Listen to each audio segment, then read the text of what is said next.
ज्याचे गरज ताप वाढे, ज्याचे गरज ताप वाढे, करी काळ पाया पडी, करी काळ पाया पडी, करी काळ पाया पडी, करी काळ पाया पडी,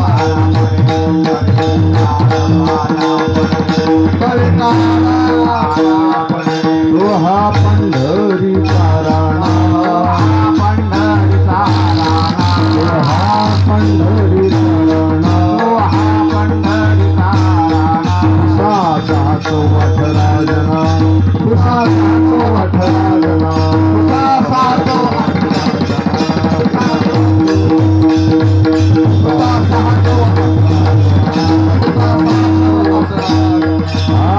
चिंतिता जयासी, हरी चिंतिता जयासी, भुक्ति मुक्ति कामारी दासी, भुक्ति मुक्ति कामारी दासी,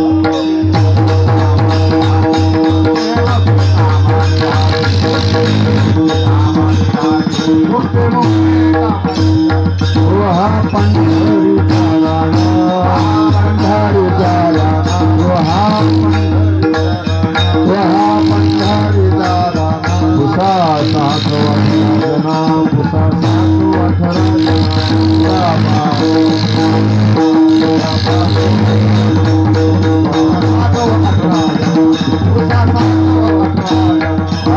वैकुंठासी जावे, हरी वैकुंठासी जावे, तुका म्हणे ज्याच्या नावे, तुका म्हणे ज्याच्या नावे, तुका म्हणे तुका म्हणे लोहा पंढरीचा राणा, लोहा पंढरीचा राणा, लोहा पंढरीचा राणा, लोहा पंढरीचा राणा, उसाचा तो वठराजना, उसाचा तो वठराजना, उसाचा तो वठराजना, उसाचा तो वठराजना, उसाचा तो वठराजना, गोपाल कुमार, गोपाल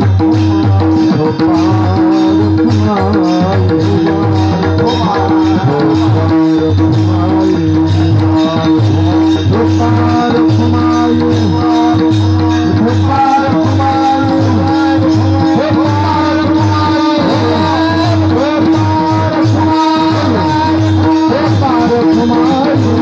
गोपाल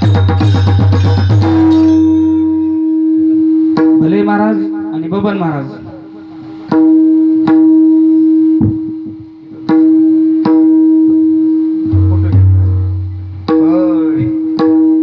व्हिडिओ शूटिंग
राणा पुसा 618 जना चिंतिता जयाशी भुक्ती मुक्ती कामारी दासी तो हा पंढरीचा राणा पुसा 618 जना वैकुंठाशी जावे तुका म्हणे ज्याच्या नावे तो हा पंढरीचा राणा पुसा 618 जना विठ्ठला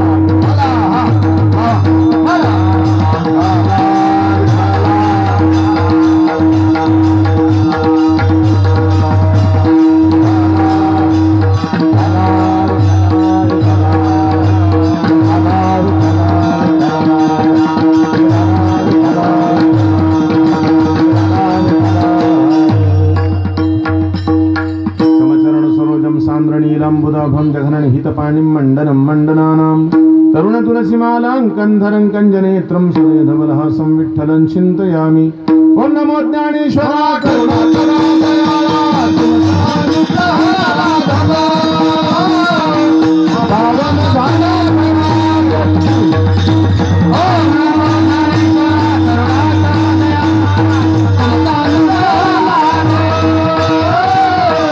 पावन झाला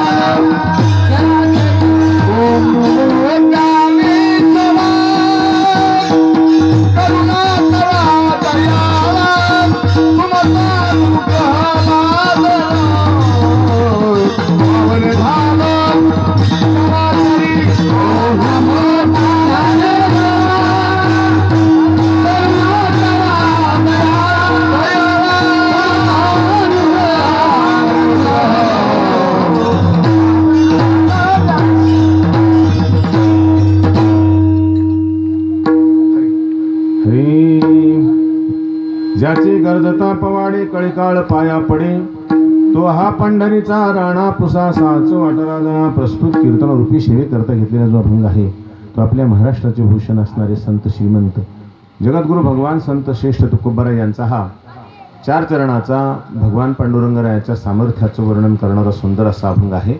आपण या अभंगावर या प्रसंगी यथामती थोडक्यात चिंतन करण्याचा प्रयत्न करू. या अभंगावर थोडक्यात चिंतन करण्याचा प्रयत्न करू. आज हा जो शिवेचा योग आहे त्याचं कारण प्रतिवर्षी आपल्या इथे हा 1 दिवसाचा कार्यक्रम साजरा करत असतात. गेल्या काही वर्षापूर्वी मंत्रोपदेशाचा कार्यक्रम आपल्या इथे झाला होता. तेव्हापासून आपले सर्व जेवढे भक्त मंडळी आहेत त्या सगळ्यांनी हा कार्यक्रम साजरा करतात.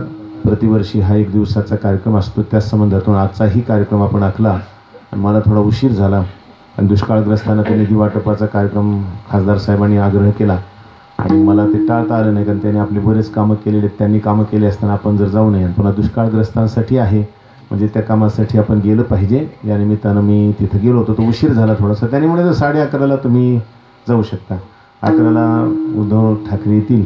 ते आल्यानंतर बस लगेच तुम्ही 11:30पर्यंत जा. थोडंसं वाटप केलं काही तुमच्या हातानं काही लोकांना दिल्यानंतर. पण ते झालं उशीरच. त्यांना यायला उशीर झाला. आपल्याला माहीतच असते नाही त्यांना उशीर होतो. मला असं वाटलं अगोदर कीर्तन करून गेलो असतं तर बरं झालं असतं. पद्धतशीर झालं असतं. पण ते झालं उशीर आणि मग येताना आज एवढा वेळ झाला. आपण एवढा वेळ बसलात पण तुम्हाला बोर होऊ दिलं नाही म्हणा नाही का. भजनी मंडळाने खूप सुंदर सुंदर गवळणी वगैरे म्हटल्या. खूप आनंद झाला. भारुडांचा कार्यक्रम झाला. असं झाला नसताना नाही का मी जर लवकर आलो असतं ते झाला म्हणजे बरं झालं नाही का. एक तोही कार्यक्रम आपल्याला ऐकायला मिळाला. तर अशा प्रकारचा हा कार्यक्रम त्या संबंधातून ही कीर्तन सेवा आता जास्त वेळ घेत नाही. आता थोड्या वेळामध्ये आपण ही कीर्तन सेवा करण्याचा प्रयत्न करू. ठरा विठ्ठला विठ्ठला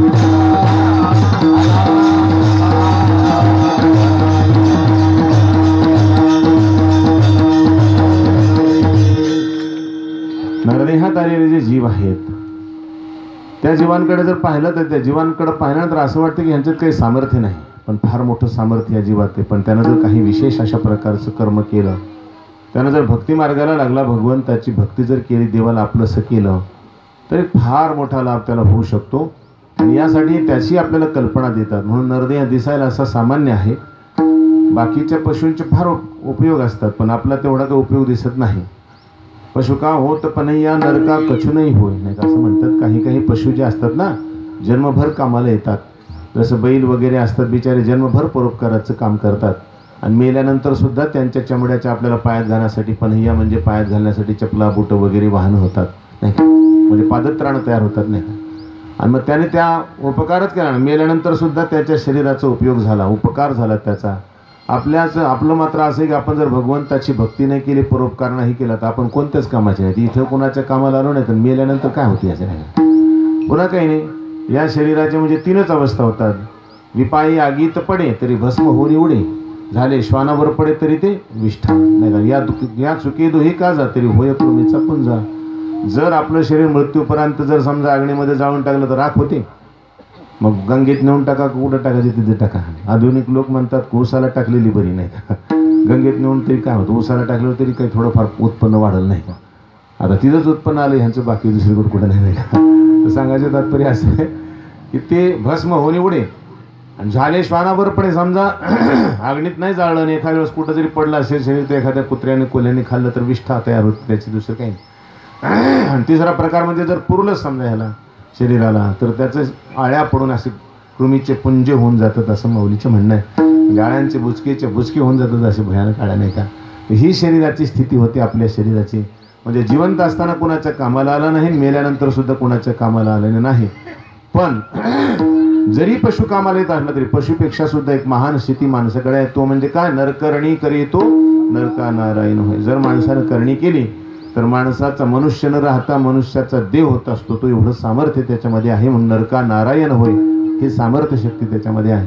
आणि म्हणून अशा नराला, अशा जीवांना, नरदेहातल्या जीवांना भगवान संत श्रेष्ठ तुकोबाराय सांगतात, तुम्हाला एक फार मोठं भय आहे आणि ते भय कशानंच जात नाही. एक भय आपल्या पाठीमागं सदा.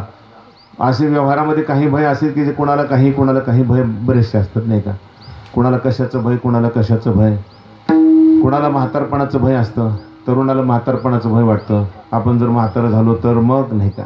पहा ना त्या म्हाताऱ्याची काय दशा झाली. एखाद्या म्हाताऱ्याची दुर्दशा पाहिली, त्याची लेकरं त्याला विचारित नसते तर माणसं म्हणतात पहा ना बिचारायचं काय झालं, आपलं तसं झालं तर नाही का. भीती असते नाही का, भय वाटतं ना माणसाला नाही का. कशाचं भय वाटेल काय ना. आपल्याला समजा एखाद्या दुसऱ्या गाडीला धडक बसली असेल तर आपण गाडीत बसलेले सुरक्षित, पण तरी आपल्याला भय वाटतं नाही का. उगं एखाद्याची धडक बसली, रे सावकाश चालव रे बाबा, ड्रायव्हरला लगेच आपला आदेश असतो सावकाश चालव बाबा, जरा उशीर लागलेला परवडते पण दमानं जाऊ दे नाही का. असं म्हणतो नाही. भय असतं माणसाला, प्रत्येकाला भय. कोणाला कशाचं, कोणाला कशाचं. निदान काही नाही झालं तर चोराचं भय असतं रात्रीच्या वेळेला नाही का. 4 पैसे जवळ आणलेले असते तर चोराचं भय असतं. काही ना काहीतरी भय असतं. आता एखादा माणूस जर पदावर गेला असेल मोठ्या, तर आपलं पद जाईल का काय याचं सुद्धा भय असतं नाही. अनेक प्रकारचे भय असतात. पण सगळ्यात मोठं भय, सर्वांना असणारं भय ते म्हणजे मृत्यूचं भय आहे.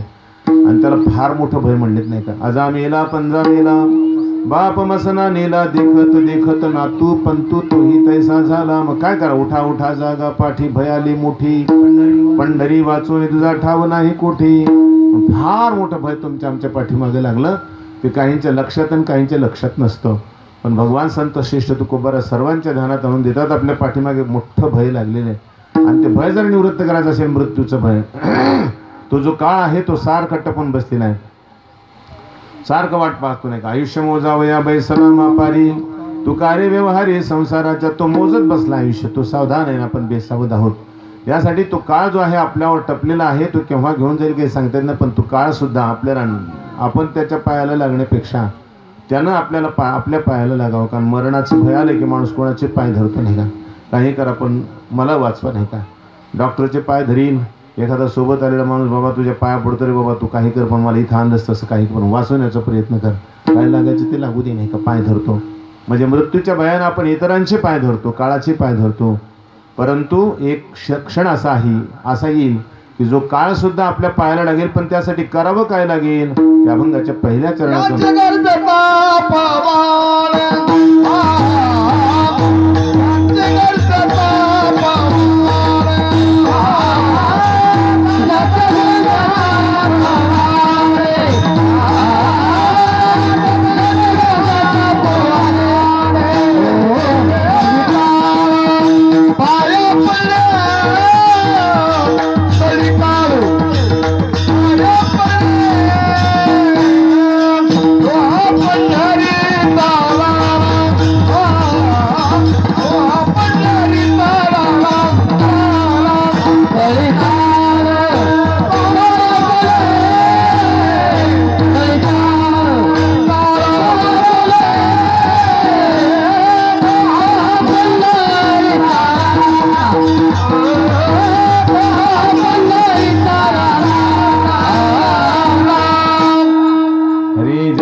पवाडी कळीकाळ पाया पडे. भगवान संत शेष तुकोबारे सांगतात एक साधन आहे आपल्याला काळाला सुद्धा न भिण्याचं. काळाला सुद्धा भ्यायचं कारण नाही. जर आपण एक काम केलं तर काय करायचं म्हणजे ज्याची गरजता पवाडी, ज्याचे हे सर्वनाम आहे, ज्याचे म्हणजे कुणाचं त्याचं विशेष नाम आपल्याला दुसऱ्या चरणामध्ये सांगते. पण अगोदर ज्याची गरजता पवाडी कळीकाळ पाया पडी. ज्याच्या पोवाड्यांची गर्जना केल्यानंतर काळ सुद्धा पायाला लागतो. आणि पोवाडे म्हणजे काय असतात, राजांचे गुण जसे गायला जातात त्याला पोवाडे म्हणतात. राजे महाराजांची पोवाडे गायला जातात. मग राजाचे पोवाडे गायला पाहिजे, ज्याचे म्हणजे कोणी राजा आहे काय एखादा त्याचे पोवाडे गायला तुम्ही म्हणतात ज्याची गरजता पवाडी कळीकाळ पाया पडे. तर राजांचे पोवाडे गायला जात असतात. तुम्ही ज्याची पोवाडे गायला सांगतात काळ पायाला पडतो त्याच्यासाठी. तो कोण राजा आहे काय एखादा म्हणे हां तो सुद्धा राजा आहे. कुठला आहे म्हणे तो हा पंढरीचा राणा राजा आहे. तो सुद्धा पंढरपूर निवासी, तो पंढरपूर नगरीचा तो राजा आहे. आणि पंढरीचाच नाही तर संपूर्ण ब्रह्मांडाचा तो राजा आहे. म्हणायला पंढरीचे राहतात पंढरीमध्ये नाही का. जसं राजधानीमध्ये एखाद्या राजधानीत राजा राहत असतो पण तो संपूर्ण त्या राजधानीच्या आटोक्यात असणारं जेवढं म्हणून राज्य त्या राज्याचा तो राजा असतो. जसं दिल्लीमध्ये राहणारा एखादा बादशाह असतील. आता दिल्लीमध्ये राहणारे प्रधानमंत्री आहेत नाही का. आता प्रधानमंत्री संपूर्ण देशाचे राजे आहेत नाही का ते. आता फक्त निवडून दिलेलं राजे पूर्वी जन्माला आलेलं राजा असायचे नाही का. राजाच्या घरी जन्माला आलेला राजा असायचा. आता निवडून आलेला आता पेटीतून जन्माला येत असतो राजा नाही का, मतपेटीतून नाही. त्यावेळेस मग राजाच्या घरी राजा जन्माला येत होता. आता राजाच्या घरी नाही मतपेटीतून राजा जन्माला येतो. विठ्ठल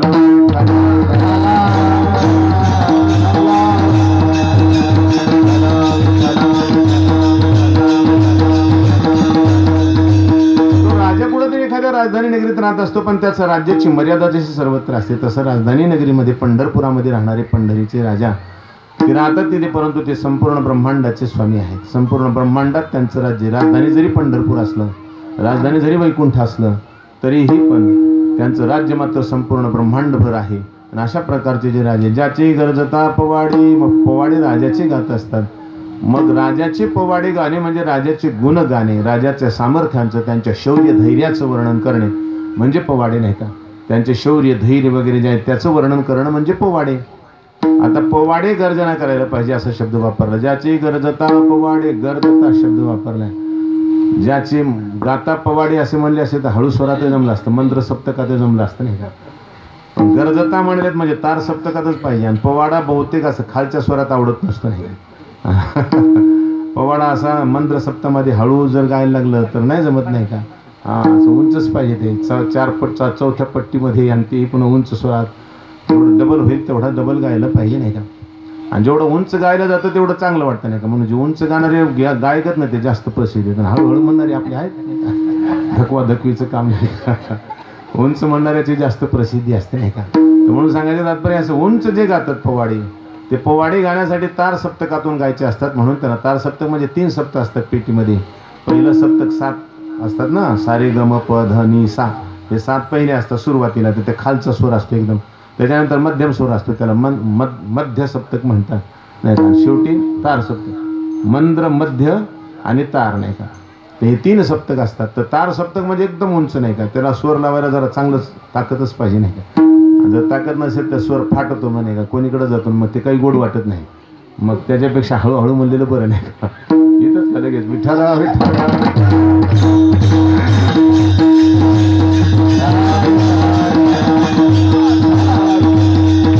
ज्याची गरजता पवाडे, जोरात गर्जना करायची. त्या पोवाड्यांची गर्जना करायला पाहिजे. पण पोवाडे गायचे म्हटल्यानंतर पोवाडे रचना करता आली पाहिजे. पोवाड्याची रचना ज्याला करता येते त्याला पोवाडे गाता येतील असं काही नाही. पोवाडा कोणी रचू शकतो. पोवाडा रचणारा वेगळा असतो, गाणारा वेगळा असतो. जसं अभंगाची रचना करणारे तुकोबार आहे पण गाणारे आता सगळे आमचे गायकच नाही. पोवाडे गाणारे समजा. भगवान संत श्रेष्ठ तुकोबाराने भगवंताचे पोवाडे लिहिले. अभंग म्हणजे त्यांचे पोवाडे. ज्ञानोबाराने लिहिलेल्या ओव्यात त्यांनी लिहिलेले अभंग म्हणजे पोवाडे. नाथरायांनी लिहिलेले अभंग म्हणजे पोवाडे नाही का. हे सगळे पोवाडे त्यांचे भगवंताचे. आणि पोवाडे रचलेले. आता गाणारे फक्त पाहिजे नाही का. ज्याची गरजता पोवाडे. आता पोवाडे गाण्यासाठी तालस्वर असायला पाहिजे ना. तालही पाहिजे स्वरही पाहिजे. पण एखाद्याला नसेल तर काय करावं म्हणे तसं काही अडचण नाही. येईल तैसा बोल रामकृष्ण असं सांगितलं. नाही तुझं जरी मधुर उत्तर विदला सुस्वर नाही देवी, नाही तयावीन भुकीला विठ्ठल, येईल तैसा बोल रामकृष्ण. म्हणून सांगतात ज्याचे गरजता पोवाडे गात असताना जर तालास्वरात आले तर बरं झालं, नाही आले ना तर जसं येईल तसं म्हणून नाही का. त्याच्या बाजून काय देव भुकेलं नाही म्हणतात नाही. देवाला फक्त पोवाडे गायला पाहिजे आणि जसे येते तसे गा, पण पोवाडे गा देवाचेच गायला पाहिजे. विठ्ठला विठ्ठला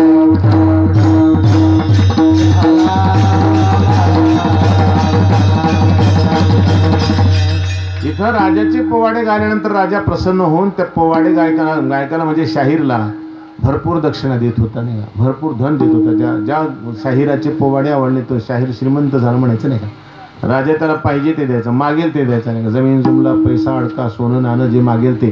त्याचं कारण का तो प्रसन्न झाल्यानंतर तो काय देईल ते सांगता येत नाही. इथं परमात्मा जर प्रसन्न झाले, आम्ही त्यांचे पोवाडे गायले तर काय करतील म्हणले, काही बाकीचं काही देऊ का नाही देऊ, पण ज्याच्यामुळे आम्हाला भय तो काळ सुद्धा आमच्या पायाला लागतो हे मात्र निश्चित होतं. भगवंतानं काही देणं द्यायचं की नाही द्यायचं तो प्रकार वेगळा आहे. ते द्यायला लागल्यानंतर ते किती देतील त्याचा अंदाज नाही, कारण ते देतात ते हजारो हातानं देतात द्यायला लागल्यानंतर. आणि हजारो हातानं द्यायला लागल्यानंतर घेणाऱ्यानं घ्यायचं किती नाही का. देणारा 1000 हाताचा द्यायला लागला तर घेणाऱ्यानं 2 हातानं घ्यायचं किती नाही का. नाही का. अनंत असते देता कमला कराने, किती घेशील मानवा तू दुकराने, मोरपंत म्हणतात नाही का. आणि अनंत असते नेता कमलावराने, किती धरीशील मानवा तू दोकराने नाही का.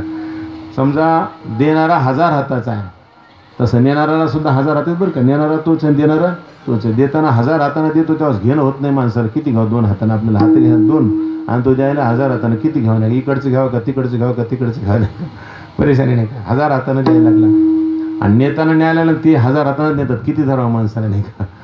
न्यायला लागले की बस नाराज झाले तर नेतात 1000 हातानं आणि प्रसन्न झाले तर देतात 1000 हातानं. 1000 हातानं द्यायला घेणं होत नाही आणि नाराज झाल्यानंतर 1000 हातानं न्यायला तर धरणं होत नाही. किती धरावं, शेवटी जातच जे जायचं, काही करणं होत नाही आपल्याला काही चालत नाही. म्हणून असा परमात्मा प्रसन्न झाला तर काय देईल, बाकीचं तर देईल काय द्यायचं तर, पण एक सगळ्यात मोठं भय जे आहे त्या भयाची निवृत्ती होईल. जो काळ आपल्याला आतापर्यंत धाक देत होता तो काळ आपला धाक मांडील आणि आपल्या पायाला लागेल. म्हणून सांगतात कळी काळ पाया पडी. काळाने मोठ्या मोठ्यानं आपल्या चपाट्यात घेतलेलं नाही का. मोठ्या मोठ्यांची सुद्धा कालगणना करत आहे काळ आणि त्यांची सुद्धा वाट पाहतो. घडी घडी काळ वाटे याची पाही, अजूनही किती आहे अवकाश. सावधान अशा प्रकारानं काळ त्याचा अवकाश पाहतो, कुणाचं किती राहिलंय ते. आपलं मोजायला काय अवघड जात नाही त्याला, काय 100 वर्षात आहे नाही का. नाही का आपलं मोजायला काय अवघड जात नाही का. हे पैसे मोजा बरं, काय सांगायला पैसे 100 रुपये येतात त्याला काय मोजायचं. 100 रुपये देतात मला त्याला मोजा म्हणजे, त्याला काय मोजायचं. अहो 1,00,000-2 लाख असावं म्हणजे मोजायचं काम पडा नाही का. आपलं मोजायचं कामच नाही का. 1,00,000-2 लाख रुपये येतात ते 10,000 रुपयाच्या नोटा, 1-1-2 रुपयाचे चिल्लर आहे. अशी जर मोजायचं असेल तर लाख रुपये मोजायला उशीर लागेल. आता इथं काय मोजायला उशीर लागणार 100 रुपयाला तसं नाही का. तसं इथं आपल्या 100 वर्षाच्या आयुष्याला मोजायला काय वेळ लागणार आहे त्याला काय अवघड आहे का काय. पण मोठे मोठ्याच्या आयुष्यात किचकट आयुष्य नाही का, ज्यांच्या वर्षाची गणना करत असताना किचकट आहे त्यांचं सुद्धा आयुष्य मोजतो तो नाही का. घडी घडी काळ वाटे याची पाही. आपलं 100 वर्ष म्हणजे काहीच नाही. आता इंद्रदेवाचं आयुष्य पाहिलं तर 71 चौकडे आयुष्य, केवढं मोठं आयुष्य आहे ते. किती कठीण आहे तेवढं मोजायला, पण ते सुद्धा लक्षात ठेवतो. ते एखादं विसरलं तर विसरतच नाही. विसरण कसं काय नाही का. बरोबर ते क्षणाक्षणाची गणना असते, तासाची गणना असते, बरोबर गणना करतो तो. आणि 71 चौकड्या म्हणजे एक चौकडी 43,20,000 वर्षाच्या असते. तुमचे आमचे 43,20,000 वर्ष म्हणजे एक चौकडी. आणि असे 71 चौकड्या करा बरं कॅल्क्युलेट. 30 कोटीच्या पुढे जाते नाही का. 30 कोटी नाही का. कॅल्क्युलेटरला टाकून द्यायचं फटकन नाही का. इतके 43,20,000 गुणिले 71 30 कोटीच्या पुढे जाते बा नाही का. 30 कोटी जवळपास. तर सांगा 30 कोटी वर्ष मोजायचे त्याला. आणि 30 कोटी वर्ष सुद्धा मोजायला काही वेळ लागणार नाही, बरोबर मोजते ते. मग ते 30 कोटी वर्ष मोजायला वेळ लागणार. आमच्या 100 वर्षाचं काय बरं जाऊ दे. इंद्रदेवाचं पण ब्रह्मदेवाचं केवढं मोठं आयुष्य आहे. असं जे 71 चौकडे आयुष्य ज्या इंद्रदेवाचं आहे ना, असे इंद्रदेव ब्रह्मदेवाच्या एका दिवसात 14 होतात. 14 एका दिवसात 14 किती आहे नाही का. 4 अरब 32 कोटी वर्षाचा दिवस आहे त्यांचा. 4 अरब 32 कोटी वर्षाचा दिवस आणि तेवढीच रात्र पुन्हा 4 अरब 32 कोटी वर्षाची रात्र म्हणजे 8 अरब 64 कोटी वर्षाचा अहोरात्र. आणि असा अहोरात्र 30 दिवसाचा झाला की त्याला 1 महिना म्हणायचा. ब्रह्मदेवाचा आत्ताशी 1 महिना झाला नाही का. आणि त्याच्यानंतर 12 महिने झाले की 1 वर्ष झालं. आणि असं 100 वर्षाचं आयुष्य ब्रह्मदेवाचं. पण त्यांचं सुद्धा काळ आयुष्य मोजतो बरं का. हां त्यांचं सुद्धा किचकट आयुष्य का नाही किती मोजायला, पण त्यांचं सुद्धा मोजत राहतो. आता किती अवकाश आहे, किती अवकाश आहे. मग आपलं 100 वर्षाची गणना करायला काय अवघडे बोल. आपलं काहीच नाही का. चुटकेसरची होऊन जातं त्यांचं लगेच घेऊन जातो. आली आणि गेली नाही का. ब्रह्मदेवाच्या एका क्षणामध्ये आपली जन्ममरणाची स्थिती होऊन जाते. एक क्षणभर सुद्धा पापणी लवते न लवते तोपर्यंत आपलं चाललं नाही का. म्हणून क्षणक्षणा हाच करावा विचार म्हणतात ना.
करावा विचार करावं या पार भवसिंधू. म्हणजे आपला त्यांचा क्षण म्हणजे आपलं आयुष्य नाही, कारण आयुष्यभर भगवंताचा विचार करायला पाहिजे.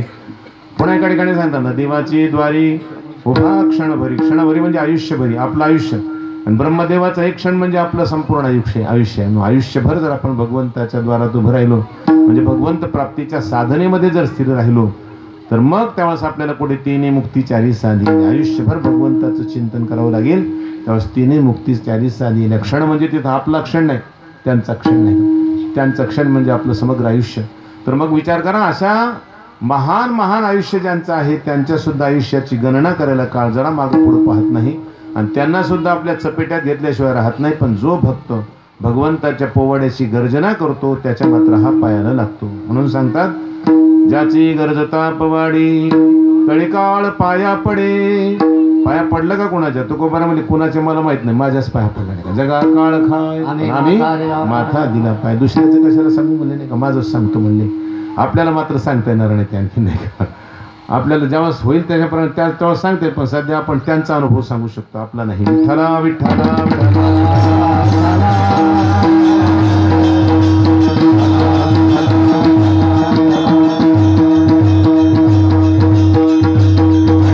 अशा प्रकारचा जो काळ, एवढा महान काळ, बलाढ्य असणारा जो काळ आहे, जो मोठ्या मोठ्याच्या कुठल्याही आयुष्याची मर्यादा पाहत राहतो आणि त्यांना घेऊन जातो, मोठ्या मोठ्यांची सुद्धा पर्वा करत नाही असा काळ पायाला लागू शकतो. ही सामर्थ्य शक्ती नरदेहातल्या जीवामध्ये आहे. पण ते करावं काय लागेल त्याला? ज्याची गर्जता पोवाडे, भगवंताच्या पोवाड्याची गर्जना करावी लागेल.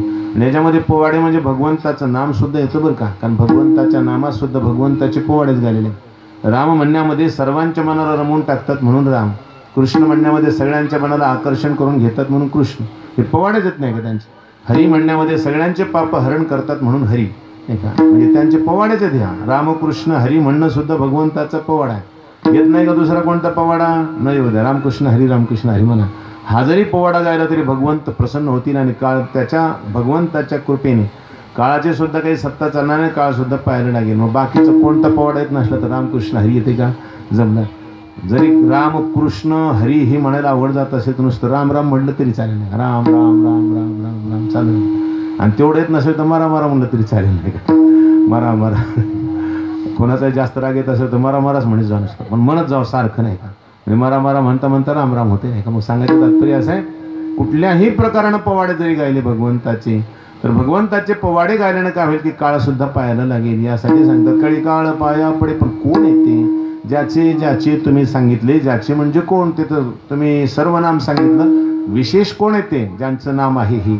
ज्याच्यामुळे कोण येते? महाभंगाच्या दुसऱ्या चरणात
पंढरीचा राणा पुसा 6 चौ 18 जना. भगवान संत श्रेष्ठ तुकोबारा सांगतात, ज्याचे गरजता पवाडे कळीकाळ पाया पडे तो कोण म्हणे तो हा. ते प्रत्यक्षित म्हणे तो हा पंढरीचा राणा. पंढरीमध्ये जे उभे आहेत ना तेच हे आहेत. त्यांचे जर आपण पोवाड्याची गर्जना केली तर काळ सुद्धा पाहायला लागेल. हे मी सांगतोय म्हणले, पण मी सांगतो ते माझ्या मनानं सांगत नाही, कारण हे माझं मत नाही. हे असं शास्त्र संगत मत आहे. शास्त्र पुराण वेद यांच्या मतानुसार मी बोलतो, माझ्या मताने मी बोलत नाही. तुकोबाने बोलत असताना सप्रमाण बोलतात. प्रमाण असलं पाहिजे बोलण्याला, कुठंतरी आधार असलं पाहिजे. निराधार उगच काही बोलत जाऊ नये. मग त्याला व्यवहारामध्ये म्हणतात उचलली जीप की लावली टाळाला. काही म्हणावं काही नाही, त्याला काय आधार पाहिजे का नाही, काही त्याला प्रमाण पाहिजे का नाही. का उचललं की उगं आपलं बस बोलायचं, काही मनात आलं ते बोलत राहायचं का काय. व्यर्थ बडबड नाही ती. त्या बडबडीमध्ये तात्पर्य ते बोलतात त्या बोलण्याच्या पाठीमागं आधार आहे, म्हणून त्याला पुराव्याचं बोलणं म्हणायचं नाही, कसं प्रमाण बोलणं आहे. आणि अशा प्रकारच्या बोलण्यासाठी तुकोबारे ते प्रमाण सांगतात. कशाच्या आधारावर म्हणतात तुम्ही तुकोबारे म्हणजे पुसा. कुणाला पुसा म्हणजे 6 शास्त्रांना पुसा. चौ म्हणजे 4 वेदांना पुसा. 18 जणांना विचारा म्हणजे 18 पुराणांना विचारा. 6 चौ 18 जना. 6 शास्त्र 4 वेद आणि 18 पुराण. 4 वेदी जाण 6 शास्त्री कारण 18 ही पुराणे हरिसी गाती. नाही का सगळे चालले. 6 चौ 18 जना. तर सांगायचं तात्पर्य असे, हे 4 जण 6 जण 18 जण हे जे आहेत हे सर्व भगवंताचे पोवाडे गाणारे आहेत. आणि ह्यांच्यामुळे ह्यांनी सांगितलं की हे गायल्यानं काय होईल तर कळी काळ पाया पडेल असं त्यांनी सांगितलेलं आहे. मी माझ्या मनाचं बोलत नाही, माझ्या मताचं बोलत नाही. गुरुवारी गुरुजी रंगनाथ महाराज परभणीकर म्हणायचे, म्हणून आमचे स्वामीजी सांगायचे, ते म्हणायचे माणसानं पुराव्यानं बोललं पाहिजे. वेदाचं मत सांगावं, शास्त्राचं मत सांगावं, कीर्तनात तरी नाही का. बाकीकडे आपलं मत सांगत जावं, पण कीर्तनात तरी असं म्हणत जाऊ नये असं माझं मत आहे नाही का, गुरुजी म्हणायचे. आणि जर कोणी एखादा कीर्तनकार म्हणत असेल असं माझं मत आहे कीर्तनात, तर त्याला म्हणा तुझं मत तुझ्या बायकोला जाऊन सांग नाही का. तुझं मत आम्हाला नाही ऐकायचं. आम्हाला ज्ञानोबरायाचं, वेदाचं, शास्त्राचं, पुराणाचं मत ऐकायचं. आम्ही कोणाचं तुझं मत ऐकायला नाही आलो घरदार सोडून नाही का. आम्ही आलो ते शास्त्राचं गाणं. त्यानं आमचं कल्याण होणार आहे. त्या मत ऐकल्यानंतर आमचं कल्याण होणार आहे. तुझ्या मतानं आमचं काय कल्याण होणार आहे. तू तर आम्हाला नरकात घेऊन जाशील नाही का. तुझं मत ऐकून काय फायदा. तुझ्या मताचे वाटोळ होईल नाही का. म्हणून तुझ्या मतानं चालणारे आम्ही नाही. तुला जर पुरावा असेल त्यांचा तर बोल, नाही तर बोलू नको नाही का. आणि म्हणून आपल्या मताचं काही महत्त्व नाही ते परमार्थामध्ये. इथे 6 चौ 18 जणांचं मत जे मत आहे ते वास्तविक मत आहे. ते सगळ्या जगाच्या कल्याणाचं मत आहे. ते ऐकत जाऊ. पुसा 6 चौ 18 जण, 6 4 आणि 18 जण ह्यांना विचारा. आणि ह्यांचे सर्वांचे एकच मत आहे भगवंताच्या गुणांना. ते स्वतः गातात आणि तुम्हाला आम्हाला सुद्धा सांगतात भगवंताचे गुण गायला पाहिजे. अशा प्रकारचे भगवंताचे जर गुण गायलं तर काळ सुद्धा पाहायला लागेल. हे झालं भगवंताच्या पोवाड्याचं गाणं, म्हणजे गर्जना करणं. मोठमोठ्यानं गर्जना जर केली भगवंताच्या नामाची तर काळ पाहायला लागेल. पण आम्हाला मोठमोठ्यानं करायची लाज वाटते नाही. मोठमोठ्यानं आम्हाला गर्जना करायची लाज वाटते नाही. बऱ्याच माणसाला नाम घ्या वाटतं, पण ते म्हणतात आम्ही गुपचूप घेऊन येतात, कोणाच्या समोर नको. बरं आपलं गुपचूप स्वभाव असतात प्रत्येकाचे. काही ना गुपचूप म्हणा मला ते म्हणतात तुम्हाला काय करायचं आम्ही मोठ्यानं म्हणून नाही का. ते लाजत नसतात नाही का. ते म्हणतात आम्हाला मोठ्यानं म्हणायचं. अरे हळूहळू म्हणा जाऊ, कोणाला कशाला कळू द्यायचं आपण देवाचं नाव घेतो. आपलं गुपचूप घ्यायचं नाही तसं का नाही का. मोठ्यानं घ्यायचं म्हणतात, जोर जोरात घेतात. एरवे सुद्धा रामकृष्ण हरी म्हणायचं असेल तर 10-5 घरच्या लोकांना ऐकू गेलं पाहिजे. एवढ्या जोरात रामकृष्ण हरी नाही का. 10-5 लोकांना घरच्या ऐकू गेलं पाहिजे असं. ठीक आहे. मग त्यांना पोवाडे गायला काही लाज वाटणार नाही. पण समजा काहींना लाज वाटते पोवाडे गायचे, तर मग एक सांगितलं की जे काही चिंतन करतात त्या चिंतनानं काय होतं नाही का. भगवंताचं नुसतं चिंतन करतात, बोलत नाही, जोरजोरानं पोवाडे गात नाहीत, पण मनातली मनात भगवंताच्या गुणांचं चिंतन करतात. मनातच चालू आहे त्यांचं चिंतन. असं जर चिंतन करत असेल तर त्याचं फळ काय. अभंगाच्या 3ऱ्या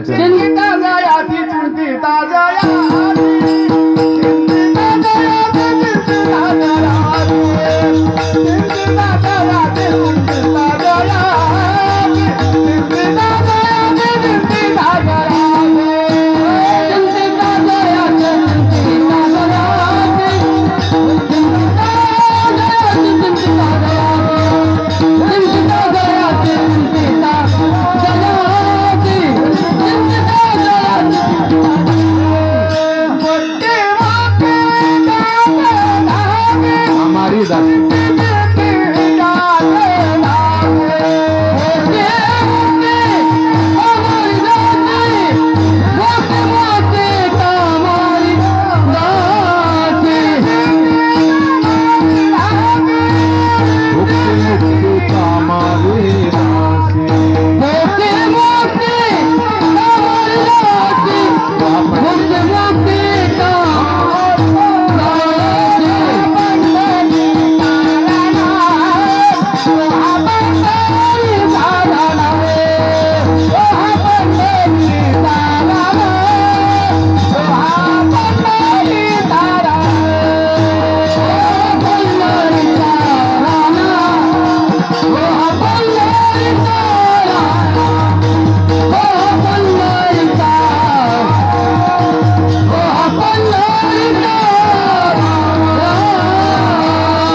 हरी चिंतिता जयासी भुक्ती मुक्ती कामारी दासी.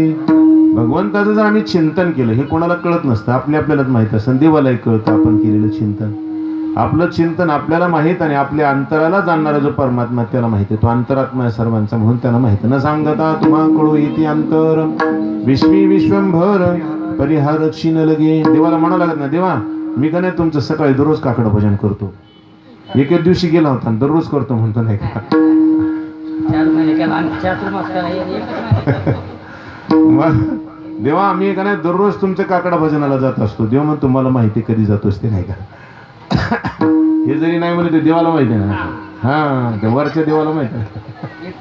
हा, मग सांगायचं तात्पर्य असं आहे, ते हो म्हणले तरी नाही म्हणले तरी, नाही का, पण ते देवाला माहितीच आहे. अंतरीचं कळतं त्यांना. म्हणजे चिंतन देवाला कळतं ना, आपण आपल्याला कळतं. आपण केलेलं चिंतन आपल्याला माहिती आहे आणि आपण केलेलं चिंतन भगवंताला माहिती आहे. बाकीच्या कोणाला कळत नाही, हे दोघांनाच माहीत असतं. आणि अशा प्रकारचं जे चिंतन आहे त्या चिंतनाचं फळ काय सांगतात? भुक्ती मुक्ती कामारी दासी. भुक्ती म्हणजे भोग आणि मुक्ती म्हणजे मोक्ष. भोग आणि मोक्ष, हे लोकांमध्ये भोगाला महत्व आहे आणि परलोकात गेल्यानंतर मोक्षाला महत्व आहे. मोक्ष सर्वात श्रेष्ठ.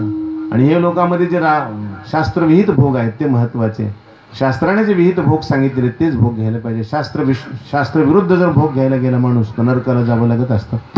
म्हणजे मनाला वाटेल ते आवासावाने कोणते ऐश्वर भोगायचे, मनाला वाटेल ते करायचं. मग शास्त्राने जे सांगितलं तेच करायचं. शास्त्राच्या अतिरिक्त काही वागायचं नाही. पण ते सुद्धा भोग मनसोक्त मिळतात. पण भगवंताची कृपा झाल्यानंतर त्यांचं चिंतन केल्याने 36,000 वर्षपर्यंत राज्य करणं तोंडचं खेळ आहे का, नाही का? 36,000 वर्ष.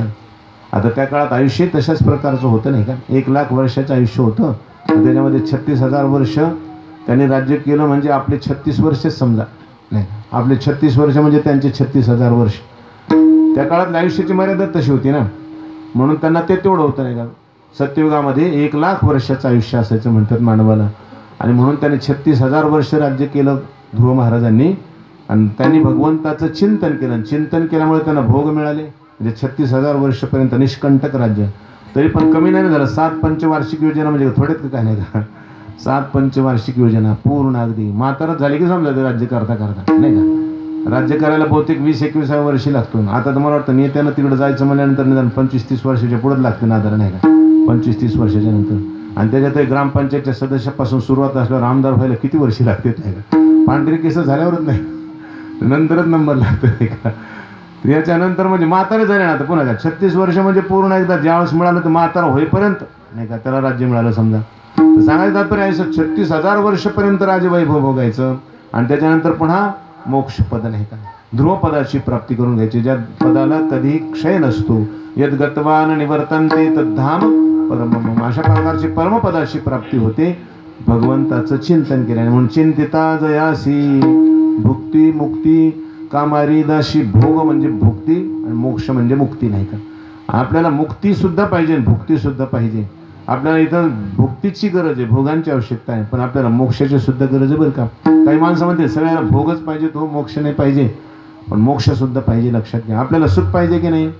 सुख सगळ्यांना पाहिजे ना. कसं पाहिजे? थोडंसं पाहिजे का? एवढं नाही ना. एवढं पाहिजे का? एवढं मोठं पाहिजे ना. असं हात जेवढे मोठे करता येईल तेवढे करा. एवढं मोठं सुख पाहिजे ना. एवढं म्हणजे आकाशाहून सुद्धा व्यापक असं सुख पाहिजे. आणि ते सुख म्हणजे मोक्ष. तसं सुख प्राप्त होणं म्हणजे मोक्ष आहे. आणि ते सुख फक्त भगवंताकडे. त्या भगवंताची प्राप्ती झाली म्हणजे मोक्ष. एवढं मोठं सुख मिळाले की ज्या सुखापेक्षा कोणतं सुख मोठं नाही, त्याला म्हणायचं मोक्ष.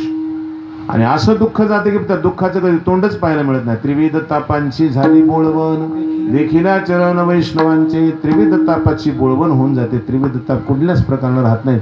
कोणत्याच प्रकारचं दुःख शिल्लक राहत नाही. आणि कुठल्याच प्रकारनं कधीच दुःख येणं शक्य नाही. एकदा ज्या दुःखानं काळ केलं तर पुन्हा तोंडच पाहायला मिळत नाही. त्याचं पाहायलाच मिळत नाही. केलं कायमचं जातं ते दुःख. याला म्हणायचं मोक्ष.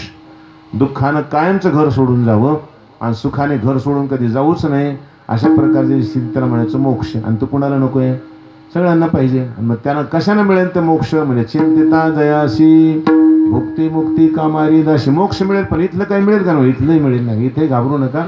इथलंही ऐश्वर्य मिळेल आणि तिथं सुद्धा मोक्ष प्राप्त होईल. म्हणजे दोन्ही गोष्टी इहलोकातच मोक्षाचा अनुभव आपल्याला घेता येईल. इतकी महान सामर्थ्य शक्ती भगवंताच्या चिंतनात आहे. आणि म्हणून सांगतात चिंतिता जयासी भुक्ती मुक्ती कामारी दासी. कोण आहे ते असं कोणाचं चिंतन आहे ते जयाशी चिंतिता म्हणजे कुणाशी म्हणजे तो हा पंढरीचा राणा पुसा साचो 18 जना विठोबा रखुमाई.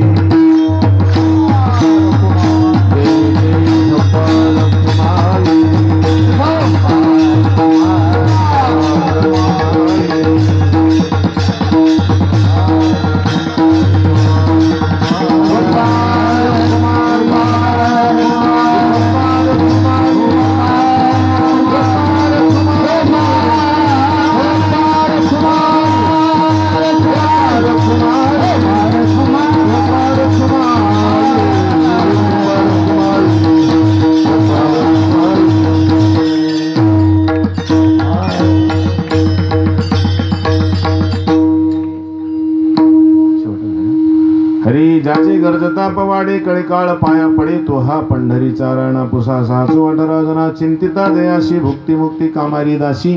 तो हा पंढरीचा राणा पुसा साचो 18 जना. म्हणले आम्हाला वैकुंठ पाहिजे मोक्ष नसला तर चालेल आम्हाला वैकुंठाला जायचंय.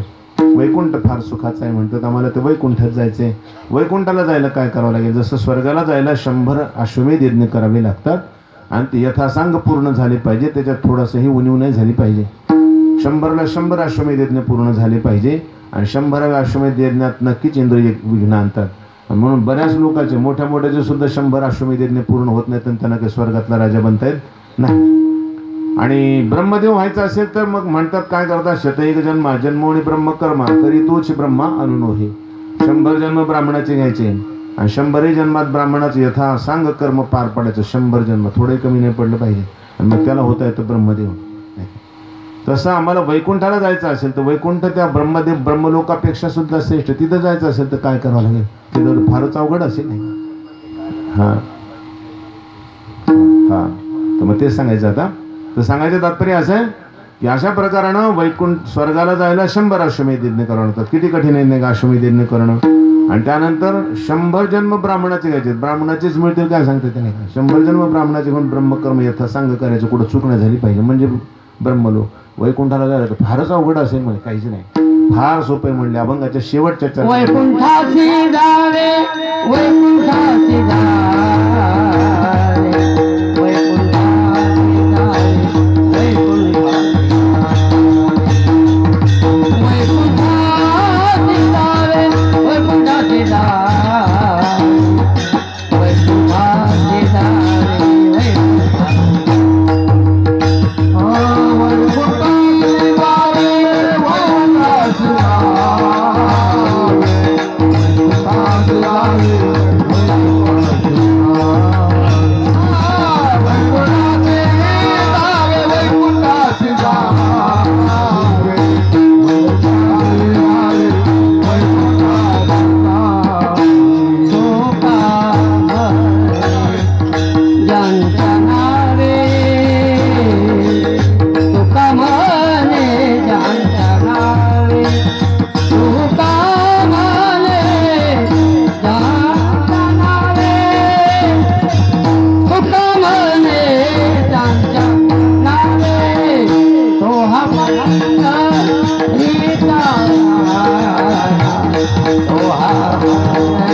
वैकुंठाची जावे तुका म्हणे ज्याच्या नावे भगवान संत श्रेष्ठ तुकोबारे सांगतात वैकुंठाला जाण्यासाठी फारसे सायास करायचे नाही का. वैकुंठात जावया तपाचे सायास नाही का. हा लागे जीवा नाश करणे बहु, नाही का, जीवाचा नाश करावा लागतो असं म्हणतात. पण इथं तेवढं काही करायची गरज नाही. तुकोबराय सांगतात वैकुंठाला जायला काहीच सायास नाही म्हणतात. कसं आहे, वैकुंठाशी जावे तुका म्हणे ज्याच्या नावे, ज्याचं केवळ नामस्मरण केले की नामस्मरणाने वैकुंठ प्राप्त होतं. मग यज्ञ इतकं अवघड नाही, ब्रह्मकर्म करणे इतकं सुद्धा अवघड नामस्मरणाचा प्रकार नाही. नामस्मरण कुणालाही जमतं. पुन्हा आता ब्रह्मकर्म करण्याचा अधिकार ब्राह्मणालाच, यज्ञ करण्याचा, अश्वमेध यज्ञ करण्याचा अधिकार क्षत्रियांनाच, बाकीच्यांना नाही. मग आपल्याला तर नाहीच ना, स्वर्गही नाही आणि ब्रह्मलोक नाही. मग आपल्याला काय, मग आपल्याला सुद्धा वैकुंठ आहे, त्यांच्यापेक्षा सुद्धा मोठा. पण नाम घेतल्याने मग कुणाला म्हणजे सगळ्याला, गरीबाला, श्रीमंताला, लहानाला, मोठ्याला, ब्राह्मण, क्षत्रिय, वैश्य, शूद्र जे कोणी असतील ते, त्या सर्वांना सकळासी येथे आहे अधिकार, कलियुगी उद्धार हरिनामी, हरिनामाने सर्वांचा उद्धार होतो. एवढा महान लाभ आपल्याला भगवंताच्या नामानं मिळतो. ज्याच्या नावानं जाता येतं असा कोण आहे, तो हा पंढरीचा राणा नाही का, तो परब्रह्म परमात्मा, पांडुरंग परमात्मा. ते आहेत ज्यांचं केवळ नाव घेतल्याने जीवाला वैकुंठ प्राप्त करता येतो. अशी वैकुंठाची प्राप्ती करून देणारा एक सहज साधन, सहज उपाय जर कोणी असेल तर तो आहे भगवंताचं नाम. आणि ते कोणत्या भगवंताचं नाम म्हणजे, तो हा पंढरीचा राणा पुसा 618 जण केवळ भगवंताचं नाम घेऊन वैकुंठात गेलेले असे कितीतरी भक्त आहेत नाही का. आणि केवळ काही नाही तर जास्त घेतलंच नाही, उगं मरता कार्टेच्या निमित्तानं देवाचं नाव घेतलं तरी वैकुंठाला गेले नाही का. पुत्राची या मिशे नष्ट म्हणे नारायण, पण त्यासाठी विमान पाठविले. कुठल्यासाठी विमान पाठवलं? दिल्लीला नेलं नाही, वैकुंठाला नेलं नाही. विमान आलं पण दिल्लीसाठी नाही, तिकडंच एकदम वैकुंठाला नेण्यासाठी विमान आलं. कोणाला? तर नष्ट पुरुषाला. कोण होता तो? अजामिळ. पुत्राची या मिशे नष्ट म्हणे नारायण, त्यासाठी विमान पाठविले. विमानात बसून त्याला घेऊन गेले आदरानं वैकुंठ धामाला. उगं मरता भगवंताचं नाम घेतलं. भगवंताचं नाम घेतल्याने वैकुंठ प्राप्त होतो. अशा प्रकारचं सामर्थ्य त्या भगवंताच्या नामाचं आहे. वेळ झालेला आहे, पण एक प्रसंग सांगतो थोडक्यामध्ये, लगेच सेवा समुद्र करून टाकतो. अखंडानंद स्वामीजींनी नाम महिमा म्हणून एक छोटासा ग्रंथ लिहिलेला आहे. त्या ग्रंथामध्ये त्यांनी एक दृष्टांत सांगितला. 2 भाऊ होते म्हणले, आणि 2 भावांपैकी एका भावाला जरा परमार्थ खूप आवडायचा आणि एकाला बिलकुलच आवडत नव्हता. बिलकुल म्हणजे बिलकुलच नाही. त्यांना सदैव भजन करायचं, नामसंकीर्तन करायचं, आलेल्या साधू संतांना भोजन द्यायचं, त्यांची सेवा करायची. आणि हे घरी महाराज आला की हे पळून जायचं बाहेर. एक क्षणभर तोंड सुद्धा पाहत नव्हतं ते महाराजाचं नाही. ते असं डोळे झाकूनच बाहेर पडल्यासारखं पडायचं. दिसलं तर काहीतरी अनिष्ट होईल असं वाटायचं. ते महाराज दिसला तर नाही का, इतकं विचित्र होता. आणि त्या दुसऱ्या भावाला, मोठ्या भावाला इतकं प्रेम त्या साधू संतांविषयी, इतकं प्रेम भगवंताविषयी, खूप प्रेम. म्हणजे ह्याला काहीच नाही. ते संत घरी यायचे, त्यांनी त्यांची व्यवस्था करायची. त्या मोठ्या भावाने सांगायचं, माझा लहान भाऊ फार विचित्र आहे भाऊ, तो कधी देवाचं नाव घेत नाही. महाराज त्याला एखादी वेळेस तरी देवाचं नाव घ्यायला लावून त्याचं जीवन कल्याण होऊन जाईल, जीवनाचं कल्याण होईल.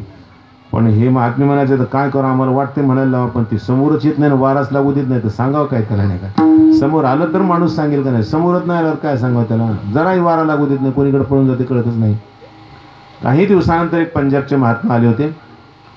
संन्यासी महात्मा होते. धडधाकट शरीर होतं, जबरदस्त शरीर. तिकडं शरीर जबरदस्तच असतात नाही का. त्याचं कारण दूध दही वगैरे भरपूर खायला असतं ना त्यांना नाही का. ते विकत नसतील नाही का, खात असतील नाही का. विकत नसतील. मला रामभाऊ हसू यायला का, त्याला फार आनंद झाला. ते मला आणखीन झालं नाही कीर्तन, मला नाही मस्त झालं बा मला, आता मी यायलो आता म्हणजे ये नाही का. काहींना आनंद झाला आणि काहींना वाटत काय आणखी संपलंच नाही का, आम्हाला वाटलं संपलं असेल नाही का. दोन्हीकडून परेशानी नाही का. काहींना आनंद वाटला आणि काहींना दुःख होत असेल नाही, आणखी संपलंच नाही मला, चालूच आहे महाराजाचं आणखीन. सांगायचं तात्पर्य असं आहे की ते दूध विकत खात होते भरपूर नाही, शरीर धड दाखल. तर ते महात्मा आले होते. आल्यानंतर ते मोठा भाऊ म्हणला, बाबाजी माझा एक लहान भाऊ आहे, तू कधी देवाचं नाव घेत नाही, त्याला एकदा तरी देवाचं नाव घ्यायला लावा. तो मला काय हरकत नाही गड्या, आता जर मी फुरसतीनं आहे, 4 दिवस लागू दे, 8 दिवस लागू दे, मी इथं राहतोच आणि त्याला भेटल्यानंतर त्याला नाव घ्यायला लावतोच, त्याला सोडितच नाही. ठीक आहे म्हणले नाही का. बरेच दिवस झाले, 4-2 दिवस त्याला वाटले गेला असेल हे महाराज नाही का, गेला असेल महाराज. ते माघारी तसंच असते ना, तोंडावर फक्त गेले असतील नाही का, माघारी म्हणते गेलं का रे ते महाराज नाही का. असंच असतं नाही का, ते गेलं असेल महाराज नाही का असं त्याला वाटलं, पण ते गेले नव्हते नाही का.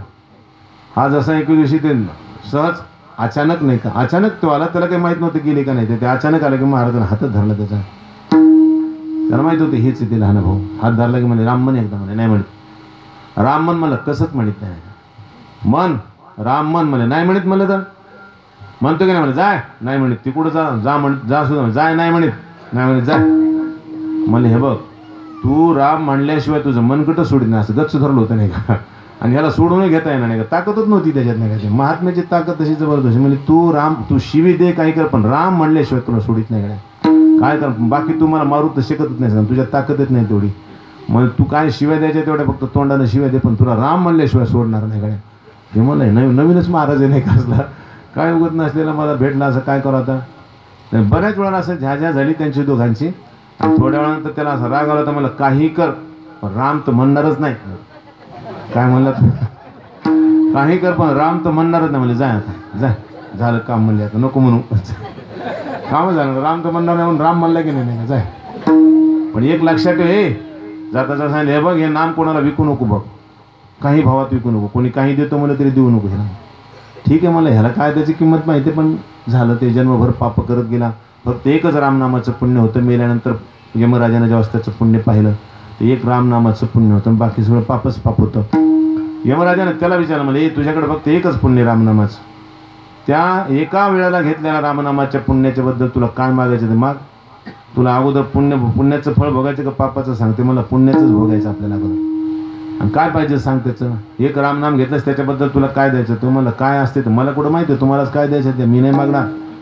काय द्यायचं ते यमराज म्हणजे भानगडच आहे, मलाही माहीत नाही काय द्यायचं असते याच्यात. यमराज म्हणले, अरे तू माग ना बाबा, काय मग आपल्याला मागायचं ना, तुम्हाला काय द्यायचं ते आपण नाही मागणार नाही, काय असेल तर तुम्हालाच माहिती आहे. हे म्हणले आपल्याला माहीत नाही तर काय करावं. मग इंद्रदेवाकडे त्याला हात सोबत घेतलं, इंद्रदेवाकडे गेले यमराज. इंद्रदेवाला सांगितलं, इंद्रदेवा ह्याने एकदा रामनाम म्हटलेलं आहे, ह्याला काय पुण्य द्यायचं, सगळे पापच आहे, त्याला एकदा पुण्य तेवढं दिलं ना की नरकात टाकून द्यायचं बस. पण एका रामनामाचं पुण्य काय. इंद्रदेव म्हणले मलाही माहीत नाही की नाही. आता अवघड झालं तर तुम्हालाही माहीत नाही, मला मग काय करू. म्हणजे ते चला ब्रह्मदेवाकडे जाऊ. मग हे दोघं जण आणि हा तिसरा ब्रह्मदेवाकडे. ब्रह्मदेवाला विचारलं, ब्रह्माजी यांना असं एकदा रामनाम म्हटलं, याला काय पुण्य द्यायचं. ते म्हणजे मला तरी कुठं माहिती नाही का. तुम्हालाही माहीत नाही म्हणजे मलाही माहीत नाही. हा माणूस मला आगावच काम नाही का. महात्म्याने एकदाच म्हणायला लावलं आणि ती आपण मी म्हणणारच नाही म्हणून म्हणलो, तर काय सामर्थ्य बाबा, एवढे मोठे देव परेशान व्हायलेत नाही का. बरं झालं म्हणलं नाही का, एकदा नाम घेतलं होतं, नाही तर आपलं कशाला हे बघायला मिळत होते, हे देव कशाला पाहायला मिळत होते, आपल्याला यमराजच पाहायला मिळाले असं दुसरं काय होतं.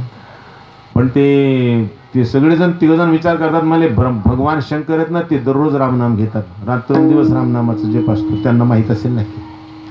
आणि हे तिघजण त्यांच्याकडे घेऊन त्याला भगवान शंकराने कसं काय आला, तर मला हे गिराईक आणले तुमच्याकडे, एकदा रामनाम म्हटलेले आहे ना, ह्याला काय फळ द्यायचं ते आम्हाला काहीच माहीत नाही, तुम्ही दररोज नाम घेता, तुम्हाला माहीत असेल याचं सामर्थ्य काय, त्याचं काय फळ आहे. भगवान शंकर म्हणले, मी फळासाठी घेतच नसतो, मला आनंद मिळतो म्हणून मी राम घेतो, मला की मी त्याची भानगडीतच पडलो नाही कधी, कशाला विचारू पाहिजे.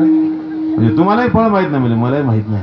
अरे राम राम म्हणजे आता काय करावं, म्हणजे ज्याचं नाव आहे त्याच्याकडे जाऊ, आता वैकुंठाशी जावे तुका म्हणे ज्याच्या नावे, आता त्याच्याकडेच जावं लागेल. म्हणजे आता दुसरं काही गत्यंतरच नाही. म्हणजे मग ते पण हे बिथरलं ना, हे मला पुढं जायचं तर जायकडे, आता मी येत नाही. परेशान झालो मला, चालून चालून कोणीकडे फिरवाले, तिकडून तिकडून तिकडून इकडं, आपल्या नाही जा पुढं जायचं, जा मी येत नाही.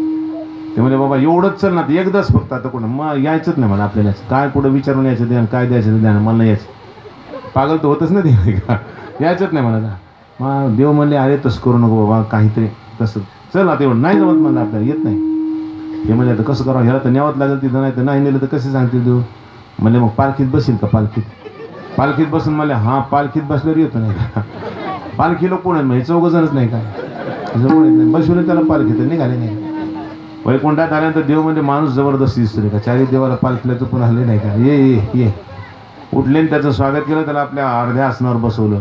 आणि ह्यांना विचारलं कसं काय आले होते, म्हणजे हेच विचारायला तो, ह्याने एकदा नाम घेतलं नाही, ह्याला काय फळ द्यायचं, आणि ते तुमच्याजवळ बसलं नाही का. म्हणजे तुम्ही विचारा ना एका नामाचं काय फळ असते, हे फळ आहे बघा, आता माझ्याजवळ बसणार, आणखी विचारायचं जायला का तुम्हाला नाही का, माझ्याजवळ बसला की ते झालं का, आता पुण्याचं फळ मिळालं का, ह्याला द्या सोडून, आता ह्याला टाकतो नरकामध्ये, आता खूप वर्षपर्यंत नरकात खितपत टाकतो, द्या सोडून याला. म्हणजे कसं वेळ झाला तुम्ही, माझ्या लोकात जो एकदा आला तो माघारी जात नसतो, ते आता इथं राहणार आहे, तुम्ही जा माघारी. गेले बिचारे एवढले तोंड करून माघारी, हे राहिलं तिथंच नाही का, वैकुंठाशी जावे तुका म्हणे ज्याच्या नावे. एकदा सहज नाव घेतलं भगवंताचं तर वैकुंठाला जाता येतं. तर भगवंताचं सतत नाम घेतल्यानंतर, प्रेमानं घेतल्यानंतर का वैकुंठ मिळायचं नाही, म्हणून अशा प्रकारानं वैकुंठ प्राप्ती करून देणारं भगवंताचं नाम ते घ्यावं, भगवंताचं चिंतन करावं. आणि म्हणूनच आपल्याला अशा भगवंताच्या चिंतनासाठी साधू संत आग्रह करत असतात, आपणही ते नाम घ्यावं, आपणही भगवंताचं चिंतन करावं, आपणही त्यांचे पोवाडे गावेत, म्हणजे अभंग गावेत. पण हरिपाठ जे म्हणा म्हणतात की नाही, हरिपाठ म्हणा, काय होईल ते हरिपाठानं, पोवाडे ते कळी काळ पाया पडी असं होईल नाही का. हरिपाठ नुसता म्हणलं तर पवाडा आहे तो भगवंताचा. ज्ञानोबराय निघालेला. ज्ञानोबराय म्हणजे भगवंताचे चांगले शाहीर, तुकोबराय म्हणजे चांगल्या प्रकारचे शाहीर, देवाचे लाडके शाहीर ही नाही का. आणि त्यांचे पोवाडे जर आपण म्हटले तर देवाला खूपच लाडके होऊन आपण नाही का. त्याच्यामुळे काय होईल, ज्याची गरजता पवाडी कळी काळ पाया पडे हे सामर्थ्य त्या नावामध्ये आहे. अशा प्रकारची सामर्थ्य शक्ती भगवंताची, त्याचं आपण थोडक्यामध्ये चिंतन केलेलं आहे. झालेली जी अल्पशी सेवा आहे भगवंताच्या चरणी सद्गुरूंच्या चरणी समर्पित करू. शिवेल अविराम. आज आपले इथं जमलेले हे सगळे भाविक भक्त, आपले समग्र गावकरी, आपल्या गावातले जेवढे गावकरी आहेत ह्या गावकऱ्यांना एक सूचना आहे, ती म्हणजे अशी की प्रतिवर्षी भगवान ज्ञानेश्वर माऊलींचा जो समाधी सोहळ्याचा उत्सव आपण रोडीपाटी येथे साजरा करत असतो ते येत्या 9 तारखेपासून 16 तारखेपर्यंत साजरा होत आहे. 20 वर्ष झालेत त्या सोहळ्याला प्रारंभ हो. आणि 20 वर्षापासून आपल्या परिसरातली गावं जशी मदत करतात तसं आपलं गावं ही 20 वर्षापासून सर्व प्रकाराने मदत करत असतात. याही वर्षी आपल्या पत्रिका आणून दिलेल्या आहेत. आपण मदत कराल, कारण यावर्षी जरा कठीण परिस्थिती आहे. ज्यांना जमेल त्यांनी करा, जर अवघड असेल तर राहू द्या नाही का. पण ज्यांना जमणं शक्य आहे त्यांनी मदत करावी अशी सर्वांना विनंती करा. गेल्या किती वर्षापासून, जवळपास 20 वर्ष झाले. त्या 20 वर्षापासून आपण मदत करत आलात आणि आजही आपण मदत करत आहात आणि सरळ हाताने आपण मदत करत आहात, याबद्दल तुम्हाला धन्यवाद. आजच काही लोकांनी इथं आपल्या इथं ही यादी दिलेली आहे. ज्यांनी आपल्याकडे पैसे जमा केलेले आहेत ते नावं आता पंकज भाऊ सांगतील. याच्यानंतर एकदम माऊलीचं भजन झालं की पंकज भाऊ सांगतील. आणि आपण आता माऊलींचं एकदा भजन करू आणि त्यानंतर मग साल होईल. कारण आलेले भजनी मंडळी नाही का. ज्ञानेश्वर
वैकुंठासी जावे.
Ram